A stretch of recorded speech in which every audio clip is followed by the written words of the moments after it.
dear. You can see my smudge. Hi everyone, welcome back to another session of, and sing it with me now, Dreamtime with Danielle, and that's me. I'm here to tell you, I can't remember my dreams!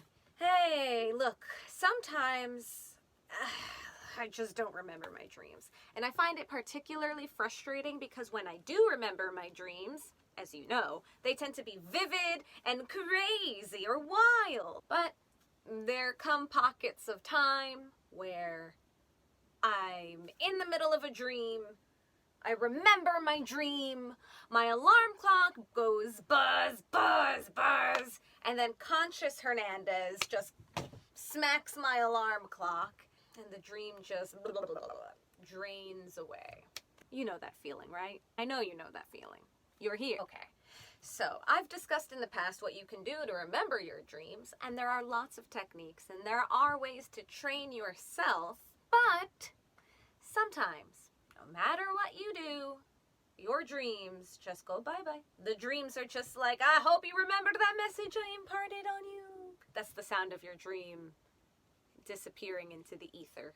But sometimes, the dreams will leave a flavor, or the dreams will leave behind a memory. So that's what I did. I wrote down the memory of the dreams that I had between last night and the night before. So for 2 nights in a row, this is what I wrote down.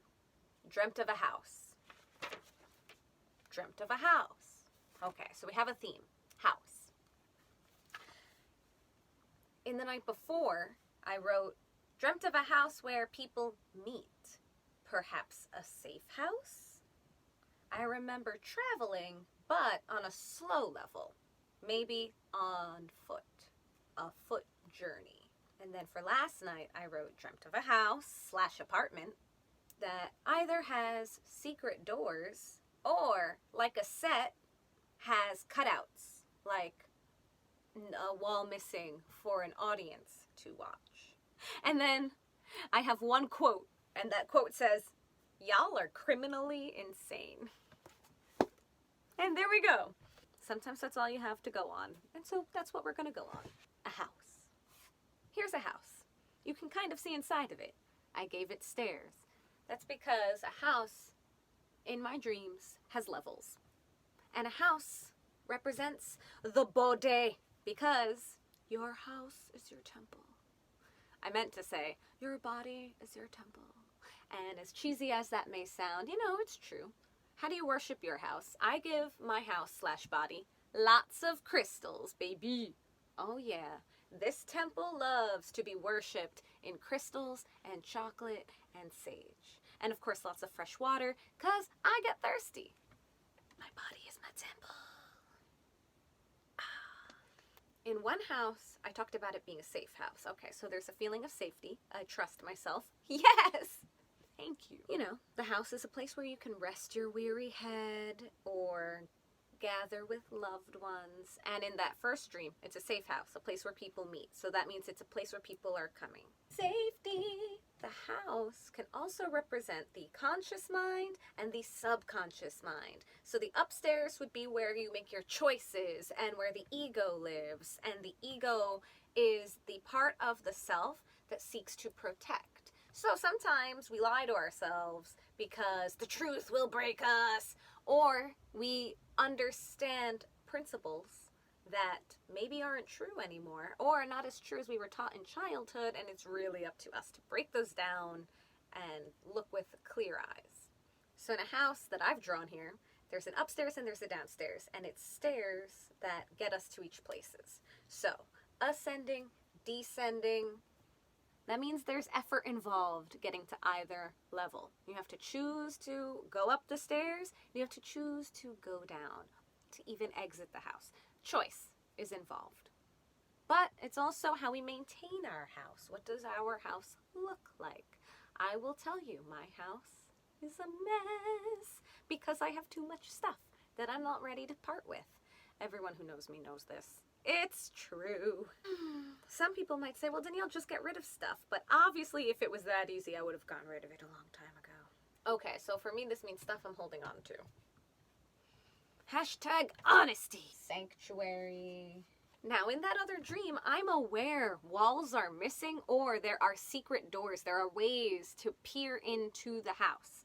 I mean, look, you're watching this video right now. You are peering into my house. This space, it's part of my house. I have created this visage to invite you in, and you are looking through this lens, through this window, if you will. There's no H in that one.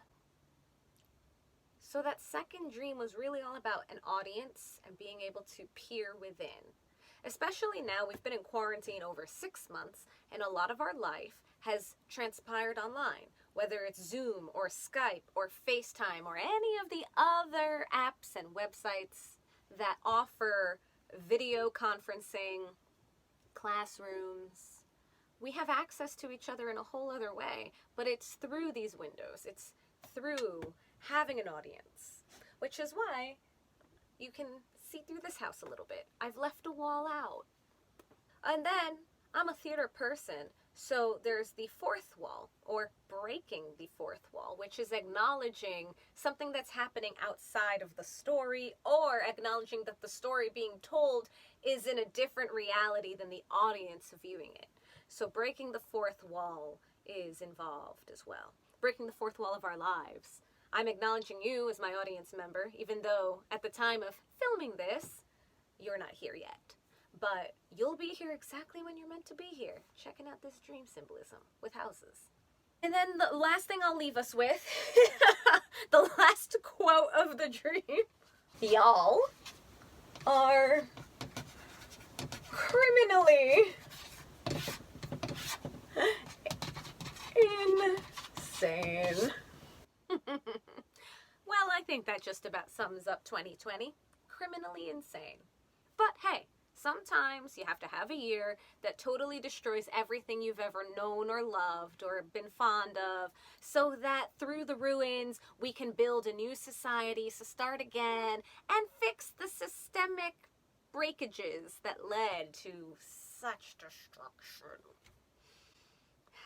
I mean, what do you have to say? That line is extremely straightforward. But let's also remember, I always say we are everyone in the dream. So let's assume I'm talking about myself. I feel there's a part of me that is criminally insane. What does that mean to me? Holy crap! Y'all are criminally insane. Y'all being the informal version of you, all, everyone. Everyone is criminally insane. Okay, that includes myself. What does that mean to me? That means there's something about me so crazy that it's criminal. And what's the definition of criminal? Breaking the law. So something about me is so unhinged it breaks the law. What law? Which law? There are so many laws. Insane in the membrane. Insane in the brain. Insane in the membrane. More water from my temple. I'm gonna have to ruminate over this one. I'm unprepared to answer how I'm insane. That must be my ego protecting me. Well, let's see. I keep a symbolist channel, so to people who don't believe in symbolism, that would be a way that I'm insane. I also read signs in my day as though I were dreaming. And again, to people who do not see the messages in their day-to-day, that might seem insane. But criminally so? I was watching cartoons about convicts last night. That might have something to do with it. Insane in the membrane! Insane in the brain! Now I'm just feeling sad about people who have been declared criminally insane. Like their insanity is so unhinged that they're just put away forever. A lot of criminals fall under that circumstance. Criminally insane. Criminally insane. You know what? I'm outsourcing this one. I'm going to ask for help. Leave a comment down below. What does criminally insane mean to you? And how would that pertain to an audience? I mean, I know what I'm thinking of. I'm thinking of our government right now. I'm thinking about the choices that have been made in the last 6 months on a day-to-day basis, on a day-to-day level, and criminally insane. Remember, we have a vote coming up in 3 weeks. And remember, it's actually more than just about the president. It's about whoever is part of that cabinet. Research the people who are part of that instead of just voting down the line. Because that, to me, is what the criminally insane line is referencing. Harumph. All right, guys, that's been it. Thank you for another session of Dreamtime with Danielle, where we can't remember our dreams, but we remember just enough to make a conversation out of it. If you would like to share your dreams with me and would like me to discuss them here, information is down below to do that. It's an option. But for how long will it remain an option? Thank you for joining me. As always, happy dreaming, and I'll see you guys next time. Dreamtime with Danielle. Yeah! Sleep well. Get some rest and stay hydrated.